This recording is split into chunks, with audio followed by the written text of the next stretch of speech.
Tommy, you're one of the, if not the most forward-facing content creator-focused competitors inside of Halo. You often stream for long hours. You upload videos to YouTube. I just think it's just like you're already making money, you're already living the dream. Like you put out content that keeps people involved, keeps people invested, makes them understand a bit more as to why they should be invested and see some crazy plays, produce some content that then churn out even more and bring even more back to the community and yourself monetarily and just more culturally. I think that's a big part as to why like there was a lot of success earlier on with just like the grassroots hunger nature with like earlier Halo where like just the forge maps, the clips, the pictures, like just custom games, all those things that brought people together. And it was like that imagination, that drive that really kept the community alive while, the developers on their end kept it together.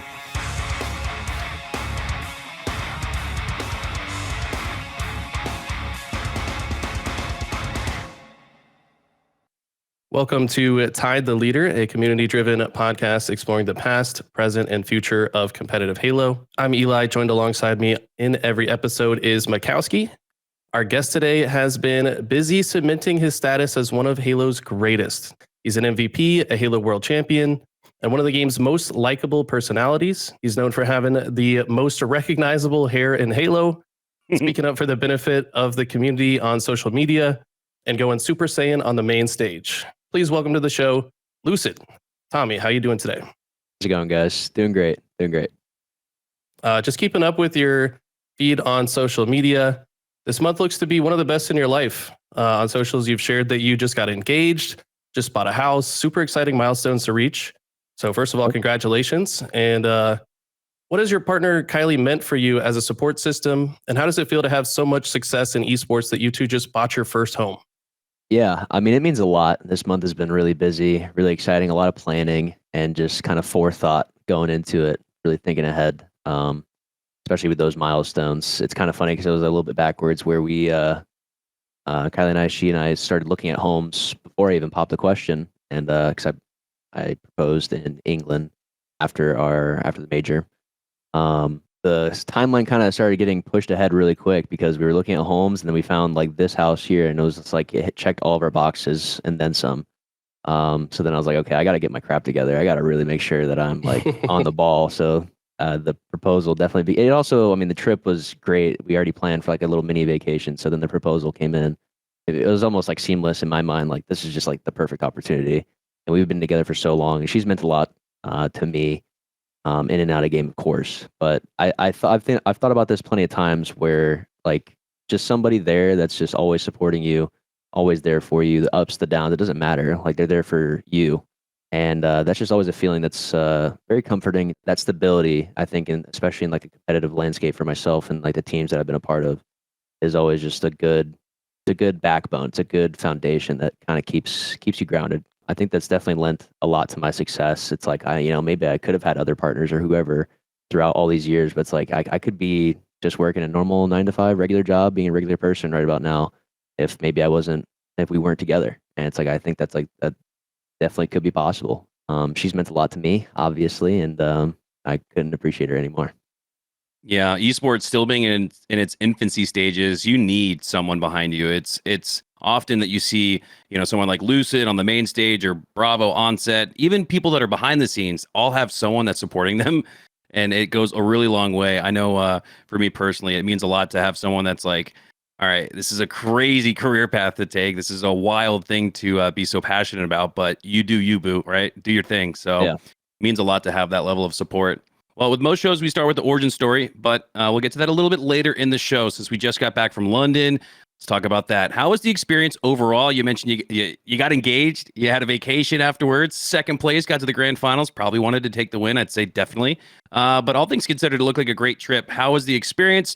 The food, the jet lag. Talk to us about London. Yeah, I mean, overall, it was pretty good. I thought the jet lag would be a little bit worse, but I've been to London only one time before, travel internationally that one singular time, but I knew that'd be something to kind of accommodate for. We had like a red eye, so we were basically traveling through the night, try to get some rest, do what you can, try to make sure that you're not like gonna randomly be going to bed at like 5 in the morning type of thing. So we got there, we did take like a nap or two, and then still made like just exhausted. So got a really good night's rest the first night. And I think that kind of set us up to accommodate for the jet lag relatively well. I think like there was definitely some things where it's like just like a passive, like you're not going to feel your best. So props to the international teams that are always traveling to North America for doing it. But for the most part, it was okay. The accommodations, the event was really awesome. I think the only criticism most other pro players have said is like maybe the main stage could have been a little bit different, a little bit better of a setup. But I still think the venue was still pretty cool. The community, I think, was the biggest takeaway for me. Just everyone being so appreciative, so excited. Like everyone's always excited when going to lands, of course. Like that's just lands or lands. There's no other feeling like it. It's just like any sort of sporting event. Like seeing it, being it in person, there's nothing like it. But I think it's just that built up, excited anxiety that these European, the European community has had for so long, not having a major like this. They really just showed up, showed out, really appreciated everything that we were there to kind of put on a show for, and they're there supporting everyone, the good, the bad, the ugly. It was like a beautiful experience in that type of sense. So it was really awesome still. Obviously, we didn't get to go. We were casting from home for LVT, waking up at like 4 o'clock in the morning our time. Yeah. But we got to see like the drums and the trumpet and the main That was stage. crazy. Yeah, like I don't know. There's just so much energy in that room. It was definitely really fun to watch and experience, even from over here. Speaking of your tournament run, Optic started HCS London in the Gauntlet. Went to a game 5 with Sentinels and had a challenging series against Quadrant. How did you guys prepare as a team once you got to London? Were you guys looking at these teams specifically? We imagine some of the jet lag is playing a part. So physically outside of the game, you're probably preparing in other ways. Was there a reason that maybe the start of the tournament was a bit more difficult for you guys? I wouldn't say necessarily. We knew when we came in, like that was the death gauntlet right there. That was the death bracket, or not full play. And I mean, if you're a team like us, like we expect to try to win a tournament, we're gonna have to beat and play everybody and feel comfortable with everybody. So like obviously it's gonna be a tough pool, but it's like none of these guys should be, it's not like some major worry in our mind. It's like even if we had like a phase or a SSG in our pool, it's like, well, that sucks, but it's gonna be what's gonna be. We gotta beat these guys if we want to win the tournament. So there was no major thing. Sen definitely showed up. I think we came out a little bit flat, but we were still kind of staying consistent throughout the pool play. Again, Quadrant was the same way too. Like we just held strong, had our game plans. We definitely have been practicing plenty, going over plenty. So yeah, I think we felt pretty comfortable for the most part, but it was a pretty smooth pool play for the most part. Overall, there was no major worries. Yeah, after pool play, which we had Jesse on the podcast a couple weeks ago, and he said the same thing. It's the pool of death, but it's the best pool to be in the sense that it's the best preparation for championship bracket. So going into the championship bracket, you guys 3-0, a scrappy up-and-coming Proton team, and then you go up against FaZe for El Clasico in the winter semifinals, where you guys got swept. What was ultimately best attributed to that loss? Yeah, I mean, just the same way that I just mentioned how we came out flat against like Sen. It's like that same sort of feeling that I think we had going into the FaZe series, and it wasn't like any of us were like, "Oh man, I didn't sleep that well," or like this or that. Like we weren't even making excuses leading up to it, or even after that. It was just like, man, we just kind of like all those games were super winnable. They're all really, really tight. I think it was the Aqua Flag was that first series, or maybe I don't know if that was grand finals. That might have been grand finals actually. Either way, I think it was Forbidden Flag. It was actually kind of a similar boat where it's like it's just back and forth, back and forth. Like we have some opportunities that we didn't take advantage of as well, and then FaZe clutches up here and there.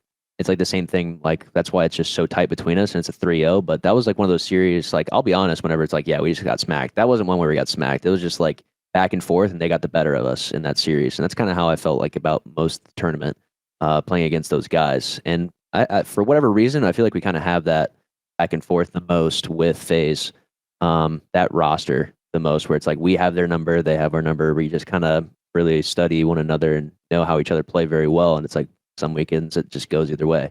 But at the end of the day, to win a tournament, like you got to be able to beat every single team. So that was just not ours. It was not ours this time. Really interesting that you mentioned coming out flat. I remember when we were watch partying on Sunday, watching SSG versus you guys. We made the same comment. SSG just looks flat. against Optic. And I think Stellar in his interview afterwards said the exact same thing. He said, we came out flat. And then I hear that from you. I think Jesse might have mentioned it last week on the podcast. So I'm starting to see a trend here.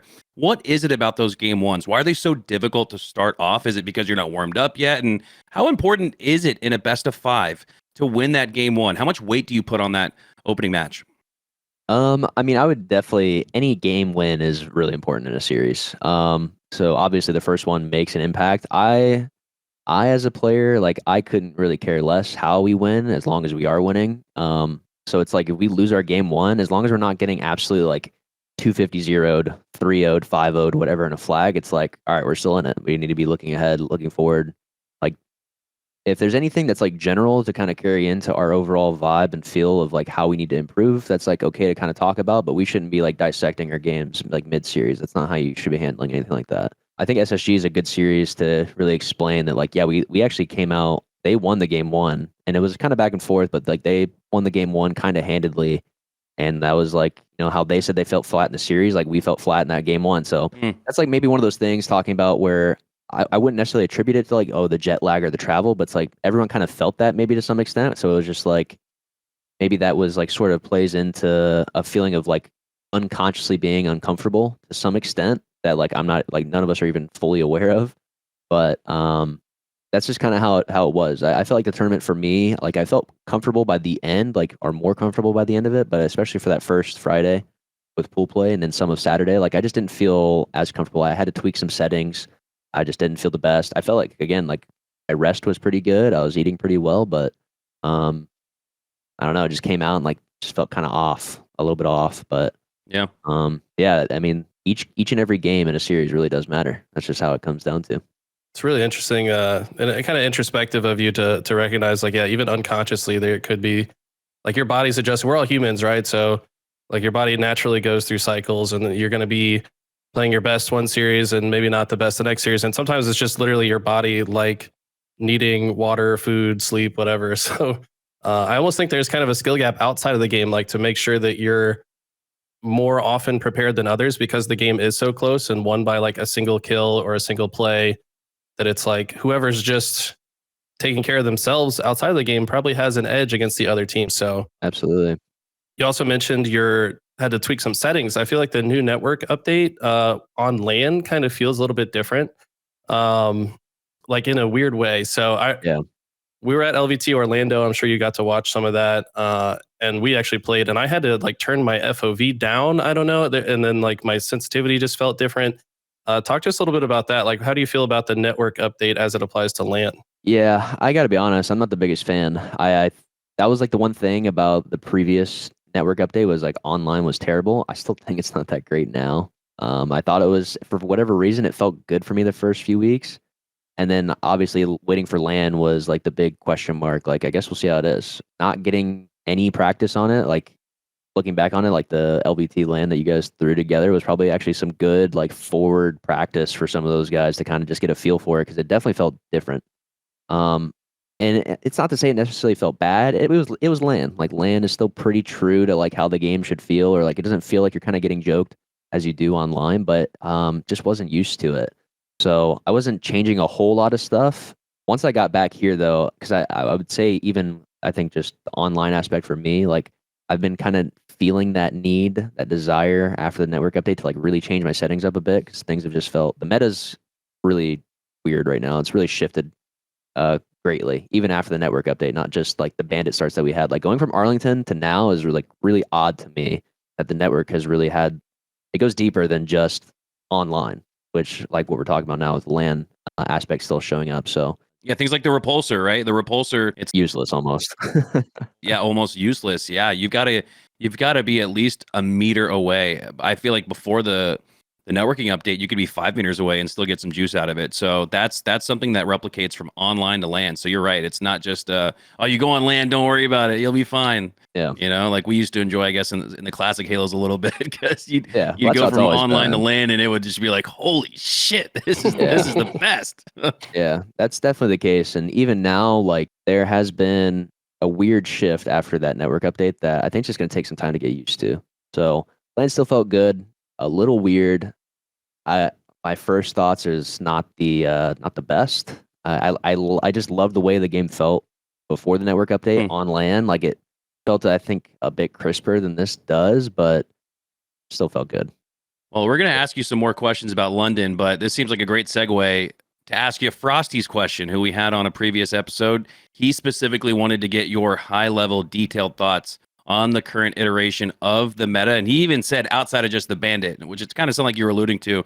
Dive a little bit deeper into those thoughts for me and really talk about what the conversation looks like behind the scenes from the professionals, because I know that there's been discussions for even things like GAing, Heatwave, and Shotgun. Where are we at in that process? And what are your specific thoughts on where we're at with the meta? That's a good question because we've all been talking about it, especially behind closed doors, just amongst ourselves as professional players. This is our livelihood, so we're talking about it a lot and thinking about it a lot. I think the current meta is not as true to what competitive Halo is. Now, that's not to say that it's like, oh, we're playing an entirely different game. I enjoyed the BR meta, but I especially like now, like getting into this year 3, I knew and I felt it. I was a proponent of it, saying like we should change a little bit. We should definitely change up. I thought the bandit or single fire weapon was definitely like not necessarily a needed change, but it'd be like I feel like welcomed. I just think that the state of play went from like super lockdown cross map all the time portion has now led to almost the opposite end where kill times feel really fast, almost too fast. And it feels like you have to just be in the right place at the right time, hitting your first shot, even more so. Because people were always complaining about like being down, like, oh, if you lost first shot with a BR, like you're always a guaranteed death, which I didn't necessarily agree with, but I could understand still too, because it was just like a more slow, like repetitive, like not the hardest thing to shoot with the BR. But I feel like now it just feels more camp, like it feels campy, or in the sense of just playing rattier and just relying on those quick like two-man shots, like two-man like team shots that you can get, which obviously in a Halo being a team game, that's always been very important. It just felt that much more cranked that it needs to be dialed back a bit. And then that on top of some of the jankiness of movement that's been introduced, the level that it is with the ghost jumps, with the jiggle peaks, I don't think both of those things are necessarily bad. They're just too, again, cranked up to the max. So it's just like, I feel like the time to kill should be a bit slower. It doesn't need to be as slow as the BR was. I feel like that's it being a single shot and it being a faster time to kill is good, but I feel like right now there's a very fast perfect TTK and there's a very fast average TTK. So it doesn't feel like you have to always actually be on your A game to be like stepping above the rest in a lobby. It's almost like, to me, it feels almost like COD timings. Like that's, again, it's not like we're playing COD, but we're playing almost like the Halo version of COD in that aspect of how I feel about it. It just feels not necessarily luck driven, but it's just like certain timings like that. It's the same with the jiggle peak. Like obviously jiggle peak has a meta or it has a skill gap to it. I just feel like it's not actually as skillful when it's just like snap. Like we're playing Russian roulette almost of like who's hitting their shots, especially online, and it gets better on land, but it's like going from an S plus tier sort of mechanic in terms of how effective it is to like an S tier like mechanic on land. So it's like not as good, but it's still absolutely disgusting. And that's like the ghost jump too. It's just super unreadable. People are basically at their hips whenever they're hitting like a jump where they should never be able to do that far down like over a ledge. So it's just like there's a certain like unreadability. There's a certain like uncontrollable aspect, and then spawns. Like spawns, I feel like have progressively gotten worse. They were even worse before they updated it. I think maybe they updated it after Arlington. They applied like the BR range of like negative influence to the bandit or something like that, which is crazy that was never a thing in the first place. But it's still bad, and I don't even necessarily know if that's just a bandit thing or like current iteration thing. Like spawns have been kind of bad in this game for a very long time. Feels like Streets is unplayable right now. You can have a tower locked down and have a squad spawn occur for the other team at PD. Exactly. And so that Aqua is also a similar sense of just like super close, like entire half, 70% of the map is wide open, and then everyone is fighting in one corner, like next to each other. It's like that. This isn't Halo, dude. Like we're just playing like horde mode against each other, and it's like that's again, it's like a suit. There's obviously controllable aspects of Halo. We're still playing Halo, so there's very controllable aspects, but there's like too many unreadable things occurring that I think gives it just that randomness feel that I just don't think should be the case. So that's why like I've been a proponent of talking about like time to kill.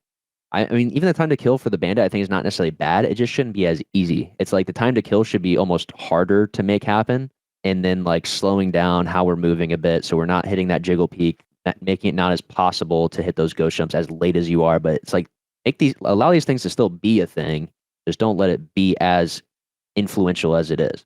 I just don't think Halo is when like you and I are playing a corner and we're both doing this. Like Halo to me, in like at least the competitive natural sense, is like who's out strafing, who's out shooting each other. That just doesn't feel like a true out shooting. It's just like who's hitting their trigger at the right time.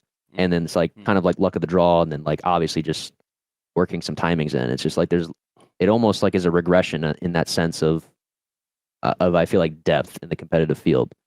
And then certain layouts of certain maps are just not that great. Aqua being primarily the one, and then having a lot of shotguns, like you mentioned, like the heat waves and stuff about GAing. Or we hadn't really discussed GAing. I think we're really hoping the pipeline of having some contacts with some of the pro team members would allow like some of these decisions, because we've already made a decision. We've already made votes amongst ourselves as pro players that like we want things to happen.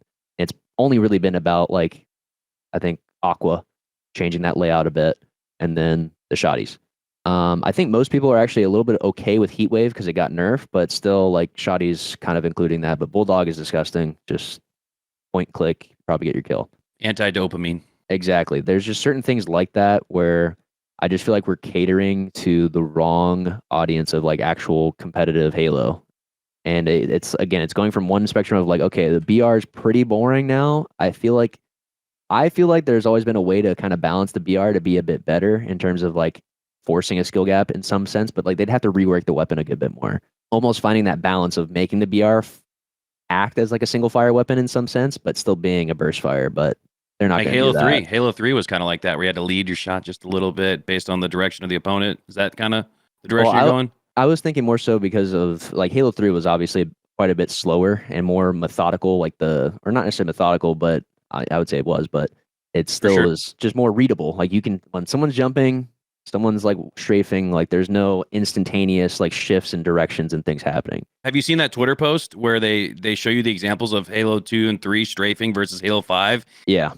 In Halo 3, it's this kind of like continuous. It almost looks like like an athlete doing the karaoke shuffle, right? Like, have you ever seen that? It looks just like it. But in Halo Infinite, it's literally like and you can't. There's no pacing. There's no strafe friction, so it's just instantaneous, like max speed strafe. Yeah, exactly. It's like WASD on controller. Yes, yes, and I agree with that completely. And it's like that's why like I am in the boat of like I can still kind of appreciate a part of that to an extent. But when it's like, I feel like the strafing was relatively balanced with the BR, because the BR was a bit easier to shoot. If you're going to get that last shot, then okay, it doesn't really matter as much with the strafe. But now it's like we can't just change one thing and not change others. Like it's a ecosystem. Like they finely tuned the Infinite ecosystem pretty well at the start of the game when it first launched. And it's like, you can't just not change, the strafing or like certain, I don't know, aim assist values or things like that once you introduce a new weapon that's even more lethal. Because that's the thing too that people were complaining about the BR was like it's good in every single aspect.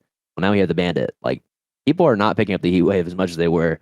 Bulldog is even just getting traded out probably every single time. Snipers, Stalker's pretty good still overall. It's pretty disgusting still, but like all those things are still way less effective than they were, and that's like okay to some extent. But I feel like again we're hitting another end of the spectrum where it's like, okay, well, the BR is really slow and really good in every single aspect. Well, now the bandit's probably, I think, a little too fast and way too good in like almost every aspect. I feel like the aim assist thing combined with jiggle peeking, because it feels like if someone's jiggle peeking super fast by the wall, the aim assist is pulling your crosshair into the wall itself. So you're like fighting against the aim assist to like keep hitting your target.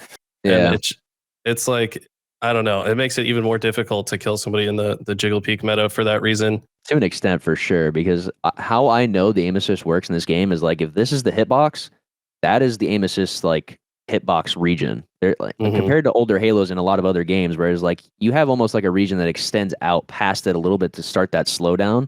And then once you're on target, it's like not really even going to be that much more, but it could be a little bit more. Whereas like you only have this smaller region that's already harder to shoot because you have the no slowdown on the acceleration of your strafe. And then you have super amounts of aim assist here, like in this one little box.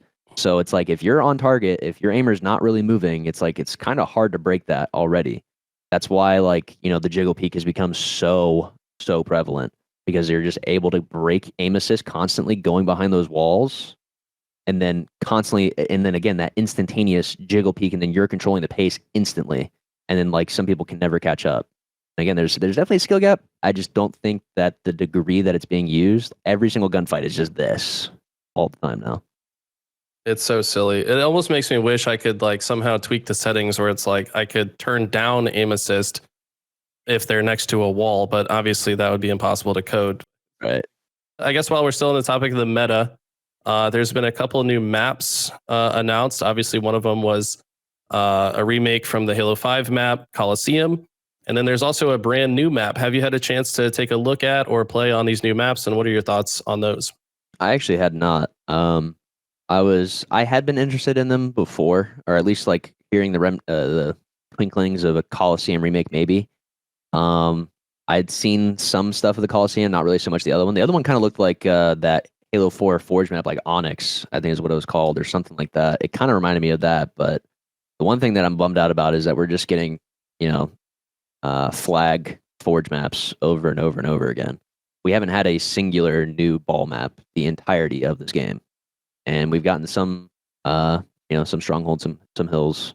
It's nice to see some stuff that's all, at least with these flag maps too, like Coliseum. It's not just another 2 snipe map. It's like funny. The first year of the game, we didn't have any 2 snipe maps. Now all we have like 2 snipe flag maps. And they can't get their head out of anything else besides doing or like really focusing and propping those up instead of trying harder to reformat or rework some other maps to put in a new ball. Like we've desperately needed probably like out of any of them, maybe like Streets Ball. Like I think Streets is probably one of those maps right now that a lot of pro players still just like we all play it, but it's like not the best spawns and all that. The way the meta is shaping up to be with the bandits, like it just feels weird to play. But yeah, we're kind of stuck with what we got, and I'll play it. Coliseum is I really enjoyed it. I thought it was a very good competitive map, but I'm kind of tired of all the flag Forge maps that are coming out. Would you prefer, if we are to utilize Forge in Halo Infinite, that we go with completely reimagined maps, maybe inspired maps from the classics? Or it doesn't sound like you're that into the remakes. I don't think anybody is at this point. I think everyone's kind of crying out for some original content. What are your thoughts? For me, at least, in terms of what I talked about with like the ball, I actually really liked the idea of trying to reformat those like Guardian and Lockout maps, where it was those maps. It had the blueprint, but then it had new stuff added and tossed in. And I'm like, damn, this is actually cool. And they looked really good. Like those were some of the best looking Forge maps I think I'd seen. That was like, I don't know, back in November when that H3 throwback like tourney was put together. Those I feel like are the throwback maps I would like to co-sign on more so, especially now. Like we got a few throwbacks in there. I think it's time to stop doing that. Facts. There's already talk and already info out there about there being like a Sank remake potentially getting in. It's like, dude, that all of these have been replayed over and over and over again. We either need brand new stuff, or if we are getting new stuff or old stuff, it needs to be almost reimagined to an extent, because the Guardian, the Lockout stuff, like it really opened up the map in a different way with the certain layouts. Not to say it's perfect, but it's like if we're going to try anything out, I would love to try those out. And of course, like the weapon layouts, sandbox layouts, those need to be changed around, but it's like that's not that hard. Just get some input with the Forger from like the pro competitive community and HCS, and like we'd probably be able to put something together that's great. But they didn't do that, and instead we're just getting Coliseum and Stank maybe. I feel like a lot of these remakes feel claustrophobic. I don't know if you feel that, but that's sort of my take on Forge maps. And if we are to recreate, I agree entirely with you, Tommy. It needs to be reimagined first. Yeah, shout out to the Forgers of Sylvanas. Sylvanas is the Guardian remake I think you're referring to, that's just got like a bit more extra space in different areas, which is almost necessary for Forgers, I think, because the curb slide is just completely broken and like completely changes the way everyone plays these maps. So like you just have to completely, I feel like, almost work around the curb slide mechanic as a Forger, but definitely a lot of things to tackle. I do wish there was maybe a bit more collaboration between like HCS, the pro players, and the Forgers. If there was some kind of like mind meld, or like you guys almost need like a conference or like a seminar or something to like program just work together. I think that would be fantastic and would be widely accepted by all parties. So Yeah, that's the one thing. Sorry to cut in, but that's important because there had been some discourse, especially when the rig got announced as it being a competitive, what's it called, interference, getting introduced, and Matt Formal was getting flack about like him saying like where are the Oh vibes yeah, at, right. and like one thing I'll say is that I do appreciate what we got in terms of like I think that aesthetic that we got with the rig remake is actually better than what we got with Plaza. It's still gray though. And it's not even, again, it's not a knock to the Forger because what I feel like is happening with these things that are getting introduced is that HCS is not taking the reins to a certain degree that like they know the community sentiment. We have been saying this for so long. Like you got Taco Bell Pit. Like that was like the thing as soon as that came out. Like it's just gray and then it has and then it has like purple and yellow and like some little colors here and there, but it's like still very gray and like dark. Taco Bell pit. There's already been plenty of videos and discourse about it, but just with Plaza. Like whenever I heard Plaza was going to come out and I knew the forge that we had, it's like I was actually kind of excited.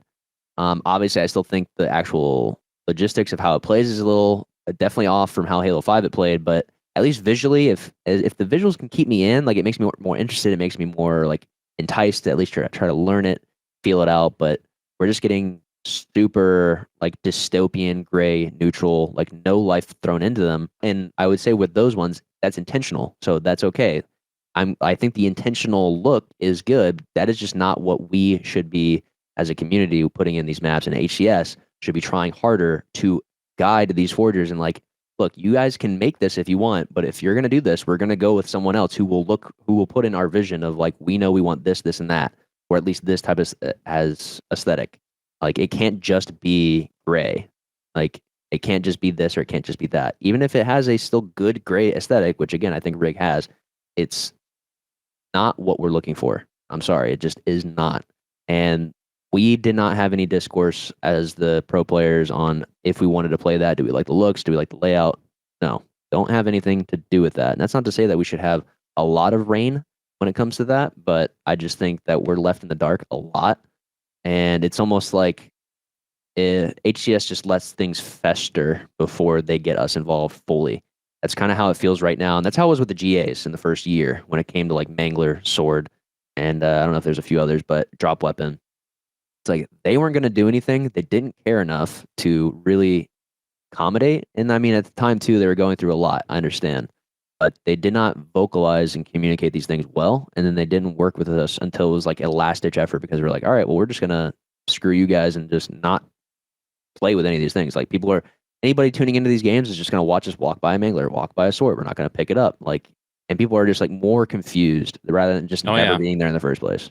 Awesome insights. I know that you've been very vocal on social media, and I hope you continue to do so. I do think it's very important for the pros to speak their minds on these things, and maybe we do see some changes that need to be implemented.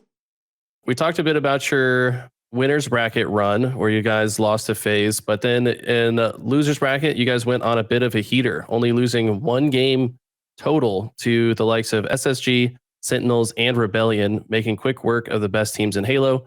How did you guys bounce back to earn another shot at phase in the grand finals? Kind of what we talked about. Like we felt like we were coming out a little flat, but coming out a little flat doesn't mean that we're playing bad. It just means that we're not playing as efficient as like close to our peak as we need to win this series against FaZe when they're playing as well as they were. So I think for us, it just meant we needed to tighten up. We're still playing well, but we don't need to worry too much. And I felt like that was enough to really kind of take it to the other teams as we did. FaZe just kind of had our number, but I think that just goes to show that like, when we're dialed in, like we're gonna take over like that. It's just going to be the way it unfolded for us, and we weren't too worried about the FaZe series too much. So that's what we just kind of carried through the rest of the series. Even after that game one lost, like SSG, it wasn't too much of a worry to us. It's like we still played them well. We came out a little flat, but like just stay to our plans, stay locked, just keep our heads, keep our heads up, keep our like eyes open, ears open, and just tighten this, tighten that, and then we're good. That's all it was. Yeah, going into the grand finals, Optic looked strong in the objectives, but lost both the Slayers. Is that just a matter of FaZe's team composition, their strategy when it comes to Slayers? What's your takeaway after that series and your second place finish? Yeah, I think Slayers for us has still just been a pain point. I think we've really tightened up on them, more intentionally after Arlington. But we knew that like, it was going to just still be like Slayers are always going to be a decider. It's always a game 5, and so on. They're always going to be very prevalent in a series and very important in a series. FaZe is definitely known for like their slaying, like even to a degree of overslaying, but a lot of times that can just create openings. It can create more opportunities than even online or in scrims in a LAN environment. When you get a kill or two, it can really kind of create a certain pressure that isn't normally there. So I think like they really just try to hammer in on that like sort of play style, no matter the condition, no matter the avenue. Like I said, online, LAN, whatever. So I think that's why they really can lend themselves to that. So we just have to play their game. We have to play patient. We have to play together. We have to play with the weapons. Like we can't. That's why it's like a dialing in. It's a discipline aspect where if we were just a bit more disciplined, if we played our weapons a bit better, played together a bit better, it could have just been a different outcome entirely. Yeah, those are all good thoughts. I feel like, people talk about timing all the time in objectives, but I think it's just as important if you could make that case, I think, for Slayers. But let's talk about Dead Zone for a little bit. With every passing tournament, it feels like Zane fits in more and more. I even made the claim that on Sunday, he looked to be in MVP form. He was doing it all for optics, slaying, top fragging in certain games and getting the most objective in others, all the while always providing a consistent number of assists. I think he had 17 assists and a Slayer. I mean, with 14 kills, only 12 deaths. That's an extraordinary stat line. You just don't see that often. How has Dead Zone fit into this optic team, and how has he made you guys better? Yeah, I think Zane's fit in really well, like pretty much automatically. And we kind of knew that whenever we wanted to pick him up. Like we just knew that he was going to fit into like the ecosystem that we had. And we were already close enough with him, like out of game, that we just knew the player that he was, and just it carried over very quickly. We don't get to grand finals. We don't make the runs that we still did if that wasn't the case. I think Zane brings a certain consistency factor, especially when it comes to just like the outplay potential, the slay factors. Even though he is like known for the assists or the OBJ or whatever, like he still brings that fire when it comes to that department. So I think it's more of the team aspect for us. Certain elements, at least with the London event, of just like not feeling the most comfortable individually, at least for myself. And I think all of us could have, I think a lot of players felt that at different times throughout the weekend. That just kind of lends itself to like Dane's just going to be that perfect fourth man for us, I think, to carry into the season. I think we'll just keep getting better. I think he'll keep providing what he always has and then some as we just keep learning. Love that. You guys look very strong for sure, and will only get stronger as time goes on. Now that we've discussed London and gotten all your thoughts, we're going to actually dial it way back to the very beginning. We like to ask every guest about their origin story. So how did a young Tommy first get introduced to video games? Yeah, I got first introduced with my older brother. I got the older brother story of, I think I was like 4 years old. My brother is 7.5 years older than me. So he was just like a little tween, like 11 and a half, 12 years old. I think he played it over at like his friend's house, and he got his own Xbox and he was playing. So then obviously me being young, like just put a controller in my hands if we had them and just got to playing. Started very young, and we had some friends, and we'd always play like 4-player split screen on CE, Combat Evolved, and that was just that was the best. That was the best back in the day. Starting out that way. Wow. So CE was that your very first game that you played as a young lad?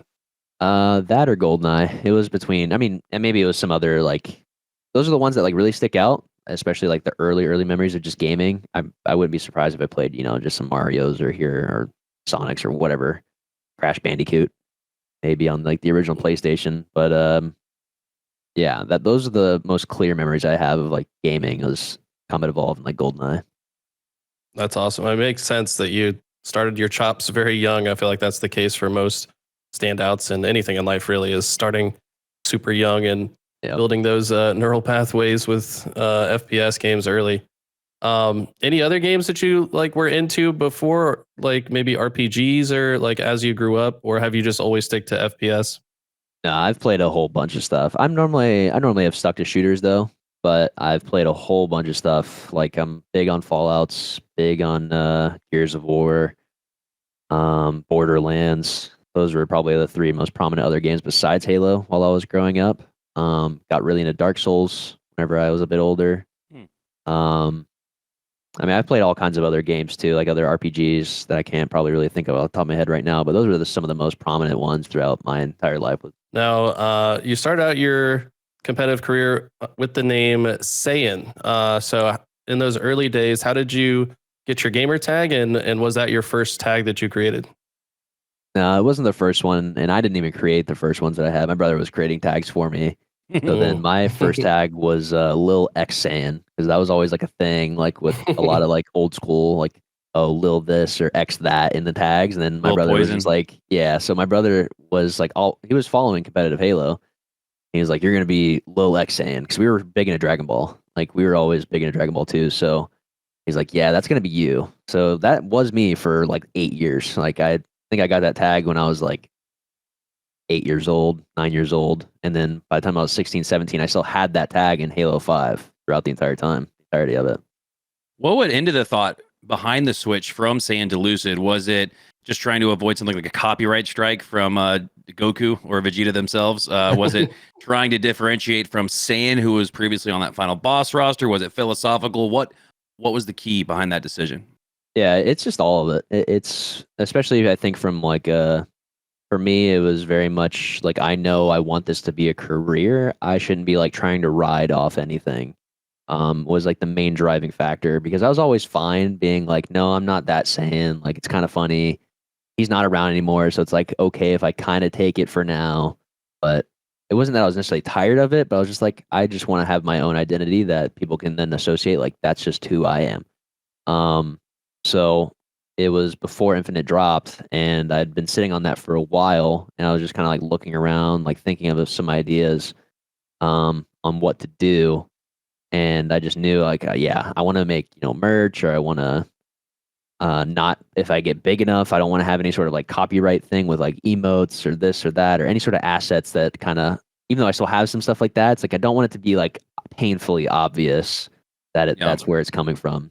And so I was just ready for it. I was very much ready for it. How'd you ultimately come up with Lucid? Because a Saiyan, kind of like aggressive and hot headed. Lucid quite literally means calm, cool, and collected, serene, which I think is a much better representation of you. Every time I see you on the main stage with your player cam, you'll hit something like an overkill or a crazy snipe, and you don't move an inch. No facial expression, no nothing. You are Lucid. How'd you come up with that name?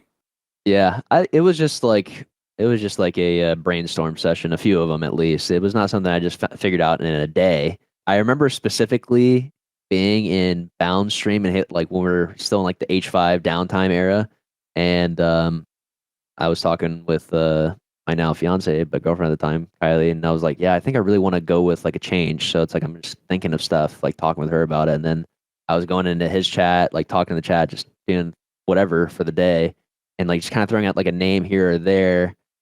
And then like I thought of Lucid. So then I was just like put that out there. And most of the people were like, yeah, that sounds pretty good. I was like, I did like that. And I was like, but I didn't hop on it right away. I didn't like instantly like, all right, it's done. Like that, I probably sat on that for like a few more weeks or like a month before I even made the Wow. sort of change. So I was like, I gotta be really certain I'm ready for that, like that change, and like just go for it. But that's pretty much what it took, was just like a few brainstorms, and I just liked the way it sounded. I wanted something clean. I didn't want like two or three words to it. I was like, I just want like that name that's associated, and that's what it came to. Going into the beginning of your competitive career, just taking a look at your wiki, it looks like Trippy's been with you every step of the way. How did you meet Joey? Yeah, I think Joey and I just met up through some eights, like climbing up the ranked ladder for myself. I think Joey was like almost more involved in the competitive community a lot more directly than I was, and just kind of associated with a lot more people, very like a lot earlier on. And he was like more that online like matchmaking kid that like I think showed up to an event or two, or maybe didn't, but like was trying to, and like he was just playing a lot of twos, like a lot of eights, kind of competing some online stuff. I just wanted to get better at Halo 5. Like at the time, I was just grinding. I always played Halo, so I was always pretty good. But then I was like really grinding during the summer, um, during high school, and I was just like, I'm gonna just like get good. I'm like looking for a job. I'm doing good in school, but it's like I got nothing else to do, so I'm going to just put a lot of time into this. And playing a few online like tournaments, still play pretty well.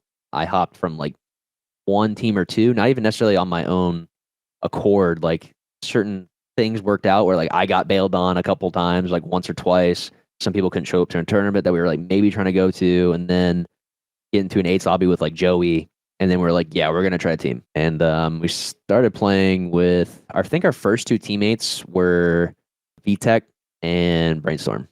I could be wrong, but I think that was the first 2 that Joey and I had. And then they bailed on us, I think. I want to say that was the case. I think they bailed on us. They like form another team. And this is pretty soon, or like I think our first event was coming up pretty soon. I can't quite remember the timeline. But I think that's what was the case. They bailed on us because they thought they had a better team. Given amateur scene, that's just how it goes. I understand. And then I think we picked up. I think we were playing with Scariotic and we were playing with Tire Iron. I think that's the flow of how that went. And then we were still playing pretty good online, but Joey and Tyler hated Scariotic. Given everyone pretty much hated him. So then we ended up dropping him and picking up Bohm. Like a couple weeks, I think, before the tournament because he was just really toxic. You know about Scariotic and the H5 saga.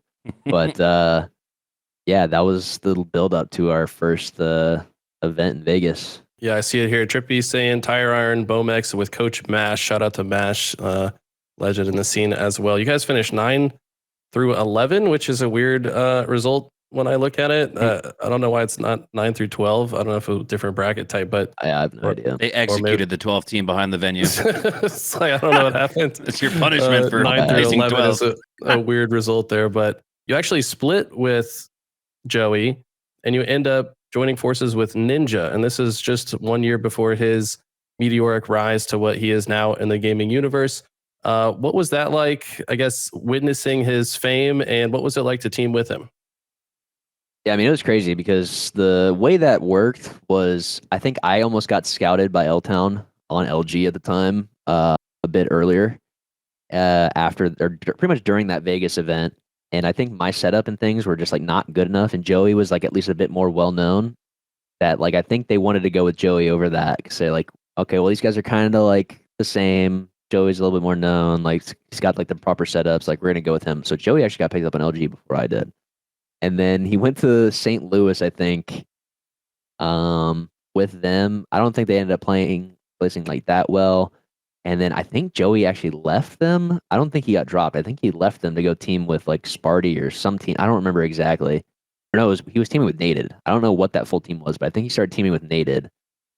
And I ended up getting hit back up after that, even with my janky setup that I had. It was a climb, dude. I mean, I was just playing on like a generic Xbox. I think I was playing like I hopped in Discord like on my phone, like some random like Android phone that I had at the time with like earbuds plugged in or something. I don't remember exactly what it was, but I had to make do with what I had. And I was playing on like a 32-inch like TV with like an original Xbox One, playing H5 back then. Tyler Ninja was crazy. He was a really awesome personality, like person to just be around, but teammate, like he was like really hot and cold. I think everyone could tell you that, but like he'd just be absolutely on one, frying the best player in the lobby, and then he'd just kind of go like, I don't know, Sudeth mode. Yeah, he'd go like no disrespect to the Sudeths, but yeah, I think that's just go like the proper double fit in. neg. He'd go like double neg in a Slayer game 5 or something out of the blue, and it's like, what just happened? He's like running it down, like thrust sliding out bottom mid, ego challenging everything off respawn. We're down like 15 or something, but he was still fun to be around and play. Yeah, then we ended up I think Victory X at the time he was still working like a real man's job. So he was kind of like out of it, understandably. Halo wasn't getting any sort of like salary that we were now. So it was still kind of iffy on that. We got something, but not much. So then we ended up dropping him, even though I loved Cam. Cam was a lot of fun to be around too, but that's when we picked Joey back up.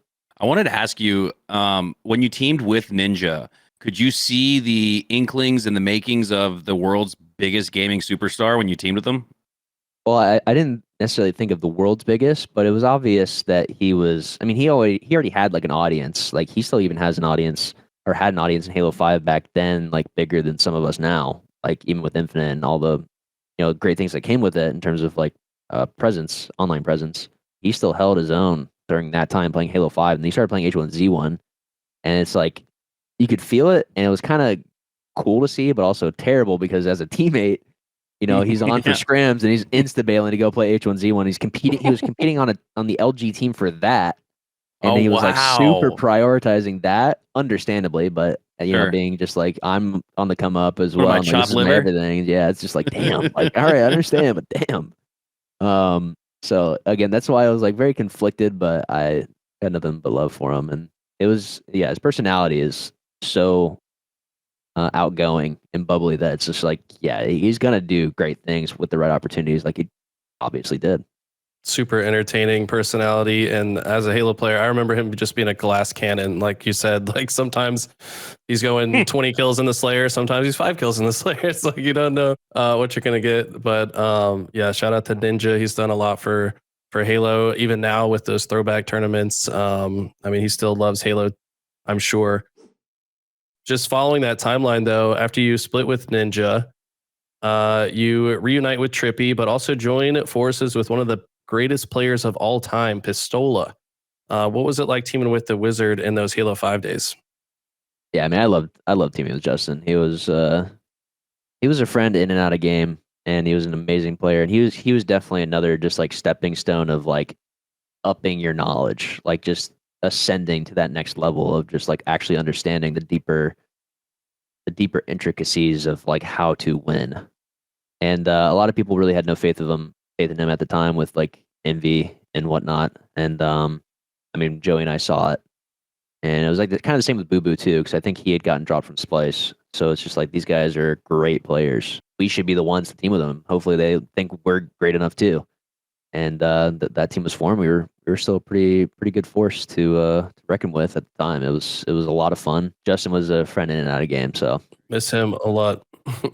Yeah, we love Justin, man. He's an icon and a staple of the Halo community. yeah. But towards the end of Halo 5, the conversation was all about Splice and Tox, but you guys were still winning tournaments. Do you feel like your place in the history books was overshadowed during this time period? No, not necessarily. I mean, we weren't running anything major. Like we never won a major. We were pushing and we were always top three though. Like we were in the top three discussion, but we were still kind of getting casted aside because we weren't making those grand finals, or if we did, like by the very end of H5, it's like we just didn't really have the wherewithal to kind of come out on top with it. Like we just weren't putting up. So it's like I think we won maybe like a couple online tournaments, maybe, but even then, it's like we weren't consistently winning those. So we were just that team that was still we were just learning a lot, and it was just like just figuring ourselves out. So I don't think it's necessarily an overshadow. I think long or a little bit further down the line, like people kind of thought that I wasn't really that great at H5, which was a little like weird to kind of hear some people say, but it's just like I'm ego challenging, winning a lot of fights still against the best in the world, and we're going at it. And like Mhm. the competition was still tight, but yeah, it's just the way that it goes. If you're not winning, that's just the way it goes. So you'd say it was more of a big two at that point, and you guys were third, sure, but not quite at that level where you could contest in a grand final. Yeah, because I mean, we beat. That was the reason why we were still in the top three, is because we beat Tox at the time and Splice multiple times on land, like each of them multiple times. But it wasn't like, oh, we got to put it all together and beat everyone Mm. in the same weekend and put it all together to get those wins. So it's like, and we've had some dominant wins too, but it's like we also had some dominant losses. So that's just kind of the way it worked out. Like they're the ones still pulling it together to win those series as a whole against multiple of the top. So, and that's just the way it works. I definitely understand that, especially nowadays. So going into Halo Infinite, you team back up with your duo Trippy alongside APG and Pistola. What were your expectations going into the start of Halo Infinite? Expectations were pretty high. I think it was like, yeah, we're going to be a top three team guaranteed, because it was still me, Joey, and Ola. Like that's 3/4 of our team where we were pushing everybody, and we still had Brad coming in that we felt very confident with. So it's like we should be top three, and I think, especially for myself, speaking for myself, like I was like, I felt like I was getting even better playing Halo. Somehow, even in the off season, the off era, dark age of Halo 5 from 2018 to like 2021, like I feel like I just kept getting better, even though I was only playing like matchmaking some eights here and there. So it was like I was ready. I was rearing for Infinite to drop and really take advantage of it. In our interview with Formal, he mentioned that when joining the Optics squad, it simply came down to a measure of fit when it came to Pistola. How difficult was that, and what was some of your key takeaways from that time period for you? Yeah, that was a hard decision. I mean, we were still a team from the start of Infinite. I think it felt longer than it actually was looking back on it. Like we also had a lot of build up too because we were like a team from like August I of remember, yeah. 2021 is when we got like announced. We had the first tournament, which was kind of a letdown, but still promising, showing promise with the first tournament, and then with what was it, Anaheim, we got second, but it just kind of had that feeling of like there's a certain there's a certain missing piece I felt like with our team, and Joey and I felt the same, of course. Whereas like we just kind of need someone that has even more passion. Um, and at least with Matt at the time, like he was grinding every single day, and he was a beast. And it just really showed that like he was ready to be on a top team and ready to put it forward to really try to win. You know, we still loved Justin, we loved Ola, and he was still a great player, but we kind of felt like we needed like it kind of felt like he didn't have the again that drive as much. Whereas with Brad, like I think Matt even felt that, and the relationship that they have is more of like a friendship that they knew each other really well. He felt very comfortable with that, and it's like, well, maybe we would have dropped Brad earlier, but we're not really too sure. Kind of have like our reservations, but it's really up to you, Matt. Like we just want you on the team, and we want you to be comfortable too with us. And he felt that Brad was that choice. So we're like, all right, this will be it. It was a tough decision. It did not happen very quickly. Once we kind of came to that conclusion, it happened quickly because we didn't want to hold on. We were really hoping that like Justin was he kind of just completely fell off the face of the earth, unfortunately. 'Cause it was like we dropped him, just play second. It was like Justin, you're still a beast. Like I, there's something that we feel like we're missing, unfortunately, and we think that's like it's at the cost of you for now. But it's like I still love you, still thought you're a great player. Like that type of conversation. He seemed receptive to it at the time, but I think it just hit him hard. But it was not an easy decision to make, but it was ultimately the right one for ourselves. Yeah, definitely hit him really hard. I mean, he, like you said, just kind of dropped off the face of the planet. Even to this day, he's not really communicating with a lot of people. I think he has been showing up in some streams here and there. Shout out to Shinny, like a classic Halo streamer. I see Justin in his chat occasionally, but I do wish he kept competing. I mean, he's still had like, there's no way he couldn't still be on a top like 4 team at the very least. He would be Yeah, absolutely competing with the best if he just continued, but I guess his heart just wasn't in it. for Joey and I, we were again like we talked about on the cusp of being like not just top three, top two. Like we're here to win, and we were so close so many times, especially by the end of H5. And it's like we can't stay in a cycle of like kind of like still being great, but like we have to have that hunger, and we had it. So we had to have like our entire team feel that.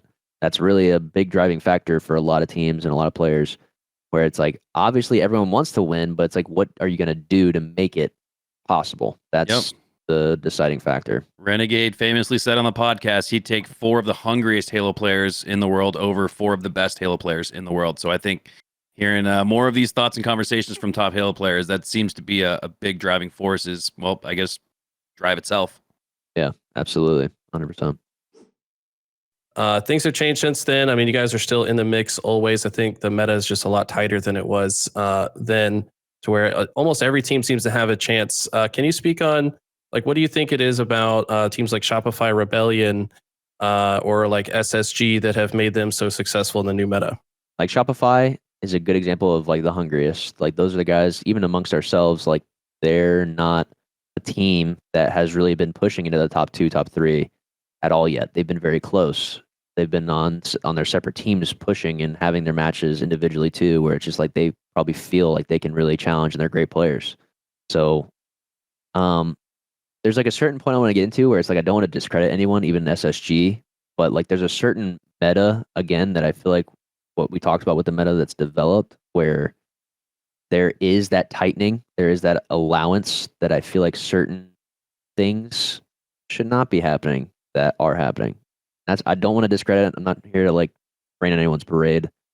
But that's why like it's just more of the opinion of mine where I don't think it's like, oh, we should be playing like year one Halo Infinite. Like that's what we should be playing right now and blah blah blah. Not gonna say that. But again, I think we've gone to two different ends of the spectrum where year one, it was like, yeah, maybe the way that we play, the meta probably favored us. And it's like the meta that is here favored some other teams. Whereas I think the overall feel of that meta has driven my sort of like thought process and like why certain teams push harder now than they ever had before.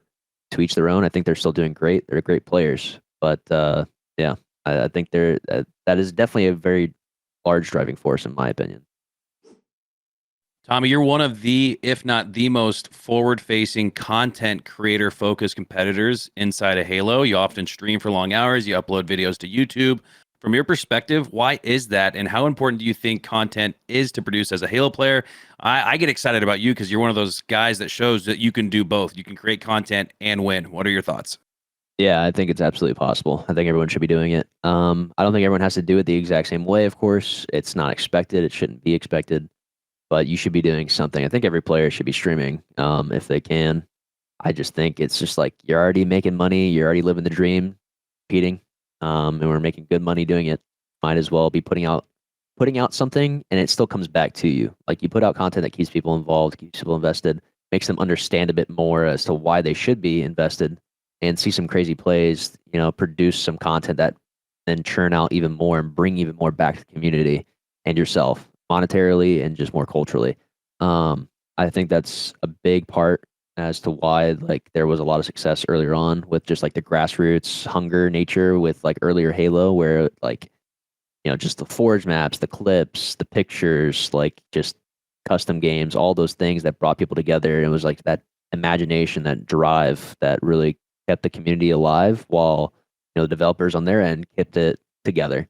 So I just think as a professional player, you should be trying your hardest to do something. You don't even have to do like I felt like I didn't know, but I kind of knew that this could happen with Infinite, where it's like if I just got the right bones of like a foundation for myself, like I was streaming a lot during Halo 5 during like 2019 to like 2021. And I, changed my alias. I started doing YouTube content. I didn't even have an editor. I just did like raw uploads. And it's just like I didn't have crazy things like I paid for this or I paid for that here and there where I could for like emotes or this sort of asset for the stream or whatever. It wasn't like high budget. It's just like you're just putting content out there. And like I got a decent viewership even for Halo 5 at the time, but it's just like I know that I'm going to be at the forefront whenever Infinite drops, and I want that to be the case. And then luckily enough, we were able to get on Optic, and that even pushes myself and all of us even more forward. So it's just like it's that same aspect of like when luck meets skill, like the opportunity, and you see like a flourishing sort of nature happen. It's like everyone can have those bits even.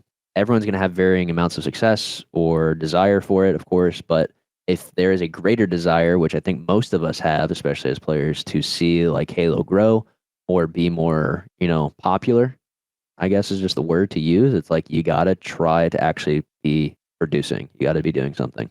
Yeah, there is a lot of luck in when it comes to discoverability with content, I guess. But one of my favorite quotes is, "The harder I work, the luckier I get." So I think that it's once you do put that time in, like it's just kind of the perfect storm. At some point, it's gonna happen. So love to see your success with that. Hex also has a great quote when it relates to streaming. He tells all of his players, I've heard him say this once before too. I think a Gears of War player at the time when I was over at Optic. He's like, "What?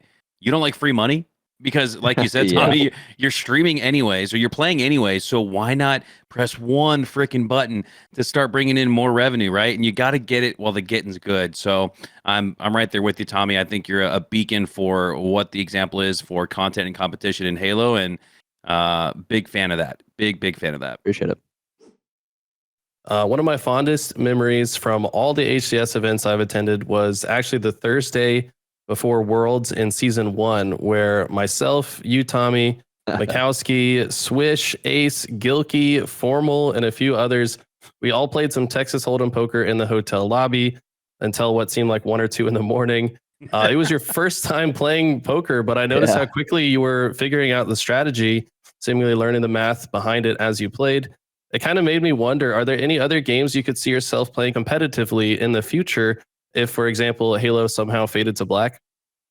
Yeah, I mean, I had something like that. That's also a really good memory of mine. I really did enjoy that whenever we had that at the first Worlds. It was a lot of fun. But I thought you were trolling, by the way. I was like, typical fucking ringer. He comes in, he knows everything about poker. And he's like, oh, this is my first time playing. It actually was. So that was a huge takeaway for me. Absolutely. How quickly you picked it up. But yeah, I had a sort of stint with Apex actually in 2019 whenever the game dropped, and Halo was just darkness. So I went over there, and I actually started getting on like I was on basically on an amateur squad pushing pro lobbies, getting invested in that, and it didn't take too long. Obviously, already being a Halo pro, it's like you get some sort of title, to some degree, and like that's one of those like luckiness type of things where it helps with the right opportunity and the right drive. So it's like I could see myself getting into other games if I really felt like I needed to. Halo is definitely the passion. It's the drive for the majority of what I see as my competitive future. But a game like even X Defiant, that if it shows promise and somehow in the next year, there's no Halo, it's like maybe COD, maybe. But I also have that content drive with like I would love to stay on Optic. So the organization has done very right by us. I love the ecosystem and the people there. I'm primarily focused on like I want to stay with them and whatever I can do to kind of branch out to make ends meet is what I would like to do. So it's very dependent on I feel like the present ecosystem, and that's too far in the future to really say. By the way, if you guys don't know, we do have a Patreon. If you guys want to support us, it's just $5 a month. You get access to some funny outtakes from each episode. You also get early access to the podcast, and you can also ask some questions to the guests. It's actually free if you just join the Patreon as a free member. You can submit some questions. So here are some questions that came in from the Patreon. This one's from Watsy. He said, "What was the hardest decision or change you've had to make to not only help yourself but also the team be the best that they can be?" The hardest decision was probably that dropping Ola. That was probably the hardest one. And this one comes from Meg. "What are some tips to have your hair styled as good as yours?" All right, the routine that I do, I think I've explained this on my stream before, but it's probably been a while. But it's like take a shower, dry off. I actually use a hair dryer, and I have like a piece to it that's like basically like a comb. So it's like you just kind of blow it up. I don't use like too hot. I just try to get it dry and push it up a bit, and then I use Sheer Revival pomade, and I think it's more like matte is like the maybe style of it. It's like has like a stronger hold. So get that going. It doesn't even take that long. It's like a I don't know 5-minute routine after taking a shower. So I just do that every night. So speaking of hair and coif management, Halo has had its own thick history of hairstyles. In celebration of your joining on the podcast, we put together a little segment we're calling Halo Hair with Lucid. It's time for Halo Hair with Lucid. Hey, Halo Hair with Lucid. Wait, who recorded this? Who did that? Who put that together? I think it might be AI generated. I'm not Oh, sure. man. Kind of threw it together. God. I thought you sung that, Eli. I thought that was you. Yeah, dude, that's my other career. But we got a little tier list here. We're just going to run through them here. We'll see how Lucid ranks Halo hair. So Oh my god, this is such a large list. we'll go through it quick. So Okay. this is Azarum from Mexico. He won the FFA. You took a picture with him. Where would you Yeah. put him? Let's do A. Okay. Bound. Yeah, Bound's got to get a C, dude. He's got to do something. He's got a little bit more structure. He needs a little bit more structure, and he'd look good. He'd look even better. He still looks good. What about Boo Boo? Jesse, I think he's got to get a C too. Need some work, Jesse. Cycle C. Good. Descendant. He'll get a B. Okay. Kevin, Eco. I'm sorry, Kevin. You got to get a D. Eco bringing nothing to the table when it comes to follicles. Fizz, S tier, of course. Yeah, it's got to be S tier. Yes, let's go. Fear itself the first S tier. These guys with their curly hair, they look pretty solid. I'll give Brad a B. I'll give it a B. Glory. Probably a C. It's a European style. I feel like they all love that. Richie, probably D, dude. It's got to be C. Legend. Good. Yeah. TJ. TJ, C. Miquin. He's had better hair. Miquin, C. This is Noble. I'll give him a B. Okay. It's pretty solid. Tom. That's gotta be a C. Pistol's had so many different hairstyles. I But... know. And I think Justin gets a C for that one. Okay. Precision. B. Ryan's got to get the locks, the flow with that. I think he's got to get an S. Yeah, Let's go. He needs to bring that back. He Yeah, was he's great. gotta. Originally Curly Ooh. and Stan. long hair. Oh man, lottery. I think he gets like a B. Original saying. All right. Yeah. Skeptify. Skeppy. I think he gets a B. He looks pretty good. Looking solid. God, the bald head. That's gotta get an A. He's gotta get an A. Let's go. SLG. SLG. I think he gets an A. Yeah, he's looking solid. The Europeans got that Pretty same good. style. Pretty Yeah. good. Snakebite hat. It's just a PJ? hat. Yeah, PJ, I think he's gotta get the D. He's gotta get the D tier. Soul Snipe. Soul Snipe. I think Soul Snipe gets I think he gets an A. Yeah, that's looking. His hair's looking pretty good. Raiden, I think he gets B. What? Ooh, I think it's That's gonna be B. controversial. Jesus? That's gonna be Nah, controversial. I like the length. I think he could just do a bit more with it. I'm not Okay. I'm not the biggest fan of the layout. It's a Spectre. All right. Spectre, I'm sorry. I think you got to get D tier. Oof. This is an I don't know old if you can grow it out a pick. bit, but yeah, it's just a little too It's He's pretty squared. straightforward. Yeah. C. Looks I think. military esque. Yeah, maybe C tier for T squared. Tapping. Bay, I think he gets C. Vetra. Etra, yeah, probably C as well. Uh, Yeah, the Can't- buzz cut. Cam. I mean, the buzz cut kind of fits Cam though, so he gets like a C. I think it fits. It's not like terrible. Okay. Walshy. I think Walsh gets a B. He's looking pretty good. Looking pretty Red Bull solid. hat Sharp. on though, S tier, right? Like that was. Yeah, that's got to that was go classic up, look. but I Cab think backwards. yeah, we got to go modern though for the most part. Yeah. At least current day. This is Rice on that Australian team. I think he gets a B. And this is hilarious. Kills put this in there. This is me from like 2010, maybe. that's my haircut. Oh from 2010. god. I mean, I understand the bowl cut. I had that too. I think it's got to be C tier though, Eli. I'm sorry. Oh, jeez. All right. What? This is Mikowski. How Ooh. I old is should have this sent you guys picture? my flow. I had long hair. Oh man, this is. Yeah, that one's not looking the greatest, Uh-oh. Mikowski. It's not looking the greatest. That might have to be D tier. I'm sorry. This is pretty Hey, you're looking rough. good now, Mikowski. All right, you're I looking appreciate great. it. I got more flow now. Brad, I Bra- think Brad's got A tier. He's looking good. Yeah, he is. God, the bowl cut again. We all had it. Lunchbox. That's got to be C. Roy. I do like the Roy haircut at the time. I think that's a The B. That's bandana worthy of a too. B. The bandana Yeah, makes that's it a good come look. together. Yeah. All right. Matt's now enter flow. your teammates. Yeah. Oh damn, this is gonna be harder. I think Matt gets a C. Zane maybe a C. Yeah, Okay. yeah, I think C. Joey. Joey. I wish Joey he had the longer flow when we were younger, but that current picture, Joey, I think it's got to be C too. I think everyone's just in C tier. Man. Damn. No love for the teammates. All right. Unfortunately, Where you- no. There have been iterations that I've loved a bit more. So got to go with Right. the pictures. All right. What about you? Oh, S tier, of course. Hey, can you No actually shame, no slide it shame. over to number one for us, Eli, in front Where's of the- where's itself? the There we go. SS Oh yeah. plus? Oh yeah. Hex. Hex has got a good flow. I'll give him an A. I'll give him an A. He's got a good, well put together head of hair there. I All think right. that's the list. I There can't. it is. That's it.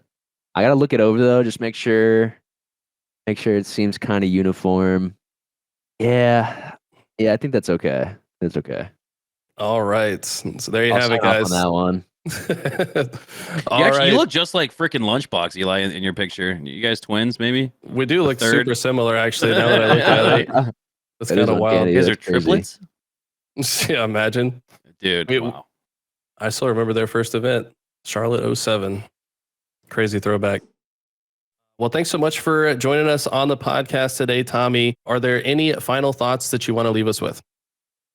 Yeah, I mean, I had a blast. I always enjoy the podcast long form style, just getting to talk. You guys did your research. You guys went pretty deep. Nice to know you guys got a lot of knowledge, obviously, about the entirety of the competitive ecosystem, landscape, and like we kind of talked about, just like the grassroots, like working your way up type of feel. I feel like this is just like a great example of just like doing it right. So I really appreciate you guys putting out the content like you are, and just the sort of ecosystem you're fostering, and hopefully it just keeps on growing. I think that's what we all hope. Well, thank you so much for the kind words. This was an absolute blast. Definitely one to remember for sure for us. And yeah, if you ever want to come back on the podcast in the future, we'll probably hit you up maybe later in the season after you guys get a couple more wins under your belt, and we'll recap later. Sounds great.